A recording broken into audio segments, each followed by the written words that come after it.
अस्सलामुअलैकुम दोस्तों, उम्मीद है सब लोग खैरियत से होंगे। बात करेंगे मान आउट पास एयरपोर्ट के ऊपर फिंगरप्रिंट्स और आई स्कैन के बारे में।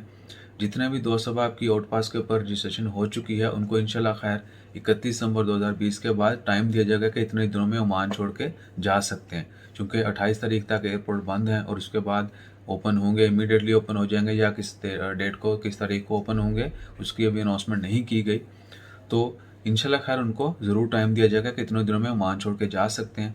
इसके अलावा जो दूसरी इंपॉर्टेंट चीज़ है वो है अभी कुछ देर पहले एक दोस्त ने कमेंट किया था कि आई स्कैन और फिंगरप्रिंट जो है आउट पास पे जो जा रहे हैं उनका होता है। तो भाई आई स्कैन और फिंगरप्रिंट जो है जितने भी ओमान में लोग आते हैं उन सब का हो रहा है। 2013 या 14 में अगर किसी को एग्जैक्ट पता हो तो ज़रूर कन्फर्म कीजिएगा। 2013-14 में ये आई स्कैन शुरू किया था। ये एक सिक्योरिटी फीचर है।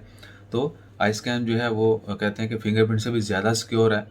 तो ये शुरू किया गया था अमल, और जितने भी लोग पहले थे ओमान में उनके भी किए गए थे। जब वो एग्जिट इंटर करते थे तो उनके भी आई स्कैन जो है उनकी भी लिए जाते थे।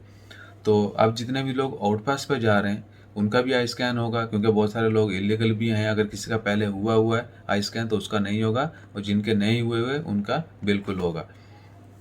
तो क्या है कि जितने भी लोग आउट पास पे जा रहे हैं उनको इसलिए टाइम दिया जाता है कि फ़्लाइट टाइम से इतने घंटे पहले या 5 से 6 घंटे का ऐलान किया गया था कि ज़रूर पहले जाएं। मिनिस्टर ऑफ लेबर की तरफ से कहा गया था ताकि आपका तमाम प्रोसेस जो है वो बर वक़्त कंप्लीट हो सके और आप टाइम पे जो है फ़्लाइट में पहुंच सकें। क्योंकि कुछ दिन पहले आपको पता होगा कि PIA की एक फ़्लाइट जो थी वो सुबह अर्ली मॉर्निंग 4 बजे की फ़्लाइट थी, लेकिन आउट पास के लोग 35 लोग थे जो आउट पास पे सफ़र कर रहे थे, और उनमें से 10 लोगों की जो है वो इमिग्रेशन हुई, वो एग्जिट कर पाए। 25 लोग जो हैं वो नहीं जा पाए, और 3 घंटे फ़्लाइट ने इंतज़ार भी किया। पहले 5 बजे किया गया, फिर 1 घंटा और बढ़ाया गया 6, फिर 7 बजे फ़्लाइट। PIA ने कहा कि हम इतना इंतज़ार नहीं कर सकते क्योंकि बाकी पैसेंजर भी हैं, तो वो लोग नहीं जा सके। और इसी वजह से नहीं जा सके कि वो कुछ ताख़ीर से पहुँचे और उनका जो प्रोसेस है कंप्लीट नहीं सका, क्योंकि हम ये 2 4 6 लोग नहीं होते, बहुत ज़्यादा रश होता है, स्पेशली जो आउट पास पे जा रहे हैं। तो वहाँ पर इमिग्रेशन पे पहुँचते पहुँचते जो है उनको काफ़ी टाइम लग चुका था, जिसकी वजह से उनका प्रोसेस कंप्लीट नहीं हुआ और वो नहीं जा सके। इसलिए टाइम ज़्यादा दिया जाता है कि आप मिनिस्ट्री ऑफ लेबर के जितने भी जो भी उनका प्रोसेस है उससे गुजर के आगे फिर इमिग्रेशन के प्रोसेस से गुजर के आपको फाइनल एग्जिट दे दिया जाए। तो इंशाल्लाह खैर उम्मीद है कि जल्द एयरपोर्ट ओपनिंग का ऐलान कर दिया जाएगा।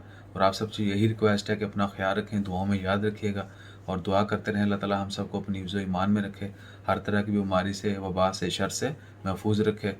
ज़रूर दुआ कीजिएगा, सबकी खैर हो। जज़ाकल्लाह। अल्लाह हाफ़िज़।